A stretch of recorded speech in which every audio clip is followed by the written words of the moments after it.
एक लड़की अपनी माँ से कहती है कि माँ आज शाम का खाना मत बनाना मेरे लिए खासकर, क्योंकि मुझे आज अपने दोस्तों के साथ नए साल का जश्न मनाने के लिए जाना है। जैसे ही वो लड़की अपनी माँ से ये बात कहती है, माँ उसे रोकने की कोशिश कर रही थी, लेकिन उस लड़की ने कहा कि मैंने अपने दोस्तों से वादा कर दिया है, इसलिए मुझे जाना ही होगा। माँ ने कहा ठीक है जाना, लेकिन अपना ख्याल ज़रूर रखना। जब ये ख्याल रखने वाली बात आती है तो माँ अपने बेटे की जैसे रखती है ख्याल, तो ठीक वैसे ही बेटी कहती है तुम तो हमेशा ही एक ही डायलॉग मारती हो। कुछ देर बाद 3 दोस्त आते हैं और 3 दोस्त उस लड़की को लेकर वहाँ से चले जाते हैं। अब ये लड़के सीधे पहुँचते हैं एक होटल में। होटल में जब जाते हैं वहाँ जाकर जश्न शुरू होने वाला था। अब देखते क्या है कि वहाँ पर 3 लड़के उस लड़की के साथ थे और 8 और नए लड़के आ जाते हैं। कुल मिलाकर 11 लड़के और एक लड़की मिलकर रात भर जश्न मनाते हैं। जैसे ही सुबह होती है, सुबह होने पर पता चलता है कि उस लड़की की मौत हो चुकी है। इस लड़की की मौत की खबर जैसे ही ये शहर भर में फैलती है, पूरे शहर नहीं बल्कि देश में फैल जाती है, तो लोग इस घटना को लेकर बड़े हैरान थे। खासकर तब जब ये मामला सोशल मीडिया पर ट्रेंड करने लगता है और उस लड़की के नाम से एक जस्टिस के लिए आवाज़ उठने लगती है, ताकि इस लड़की के साथ जो रात भर हुआ है, जो उन 11 लड़कों ने किया है, उसे इंसाफ मिलना चाहिए। लेकिन पुलिस चाहकर भी इस मामले में कुछ नहीं कर पाई, क्योंकि जब ये मामला अदालत पहुंचता है, अदालत में जाने के बाद घटनाक्रम का खुलासा होता है, तो लोगों को यकीन नहीं हो रहा था कि आखिरकार ऐसा भी हो सकता है।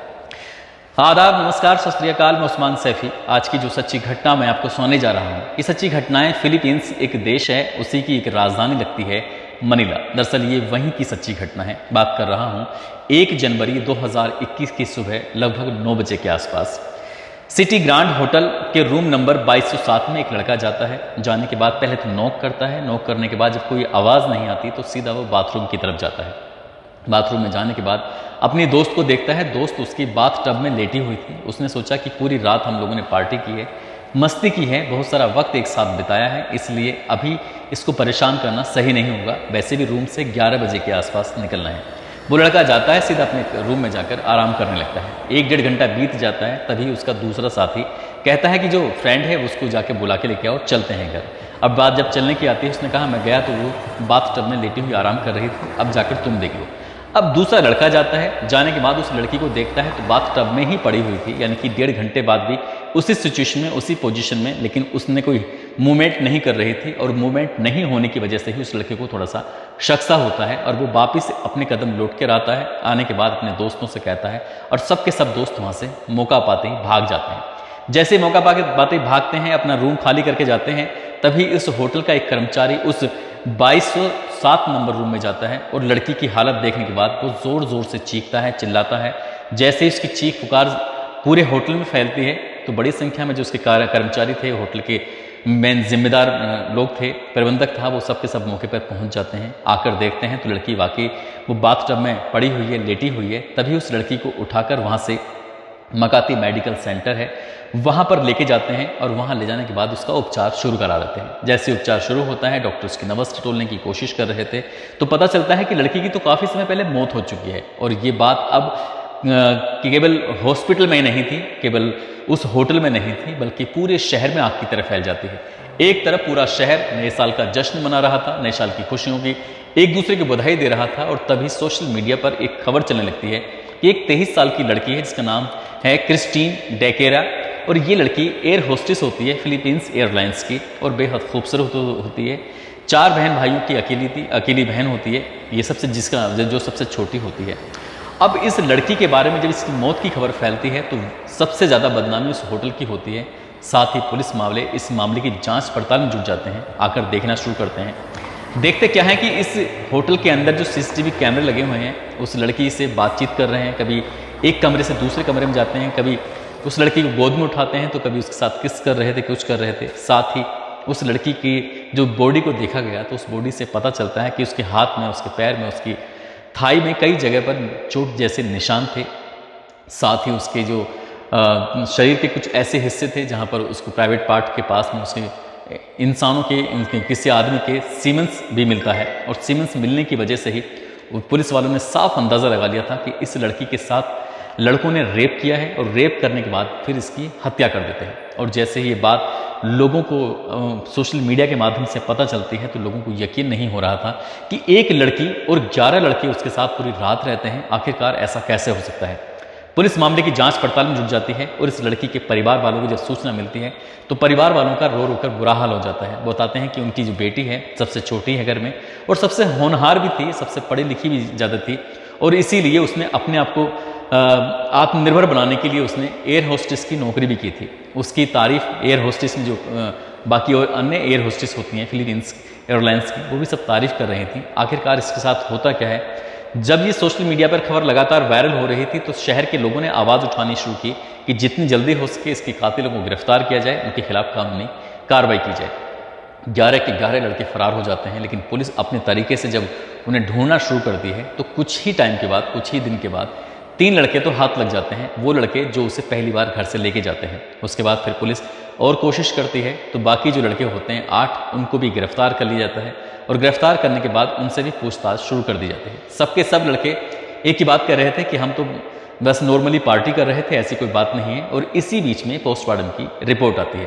पुलिस ये मान बैठी थी कि इस लड़की के साथ रात भर इन 11 लड़कों ने रेप किया है। साथ ही जब लड़की ने विरोध किया था तो उसके साथ उन्होंने मारपीट की, इसके साथ चोट पहुंचाने की कोशिश की और इसी बीच में इसकी हत्या कर देते हैं। पुलिस ये मान चुकी थी, लेकिन पोस्टमार्टम की रिपोर्ट जब 2-3 दिन बीतने के बाद उनके पास पहुंचती है तो उस रिपोर्ट में साफ दिख रहा था कि ये इसका रेप नहीं हुआ है, इसकी सिर्फ नेचुरल इसकी डेथ हुई है, नेचुरल मौत हुई है। अब पुलिस की जो जांच थी और पोस्टमार्टम की रिपोर्ट ये अपना अपने कई तरह के सवाल खड़े कर रही थी और इसी बात को लेकर जो लड़की की माँ होती है, लड़की की माँ का रो रो का बुरा हाल था ही। लड़की की माँ ने कहा कि पोस्टमार्टम की रिपोर्ट को बदला गया है। मैं दावे के साथ कह सकती हूँ कि उसकी बेटी के साथ इन लड़कों ने रेप ही किया है। मामला फिर अदालत तक पहुँचता है। पुलिस की जो जांच रिपोर्ट थी अदालत के सामने जब पहुँचती है, जज साहब जब बारी बारी से इनसे पूछताछ कर रहे थे तो सभी लड़कों ने एक कमोबेश एक ही जवाब दिया, एक सा ही जवाब दिया। तो जज साहब भी इस जवाब को सुनने के बाद हैरान हो जाते हैं, परेशान हो जाते हैं। दरअसल 11 के 11 लड़के कह रहे थे कि हमारी लड़कियों में कोई दिलचस्पी है ही नहीं, हमारी दिलचस्पी तो लड़कों में है। इसलिए हमने अपने इस प्रोग्राम को पहले से सेट कर लिया था कि हम लोग साथ रहेंगे और लड़के लड़के हम एक दूसरे के साथ सोए हुए थे। लड़के लड़के ही एक दूसरे के साथ जो भी करना था वो कर रहे थे, लेकिन लड़की से हम पूरी तरह से दूर थे। लेकिन जो सीसीटीवी कैमरे की रिकॉर्डिंग थी जो वायरल हुई थी, वो रिकॉर्डिंग बता रही थी कि कोई लड़का जाता था, उस लड़की को गोद में लेता था। लड़की ने भी अपने हिसाब से बहुत कम कपड़े पहने हुए थे, उनके साथ वो बहुत घुल मिल रही थी। और साथ ही जब लड़कों से बातचीत की गई, जब वकील ने पूछा तो लड़के ने साफ साफ कहा कि वो लड़की यानी कि जिसका नाम होता है क्रिस्टीन डेकेरा, वो लड़कों के यानी कि उन 11 दोस्तों के साथ बहुत सुरक्षित महसूस करती थी, इसलिए वो हमारे साथ आने में कोई दिक्कत नहीं थी। पुलिस वालों ने इस मामले की और जांच पड़ताल करनी शुरू की। साथ ही घर वालों से, उसके साथ के जो लोग थे उनसे पूछताछ करनी शुरू की।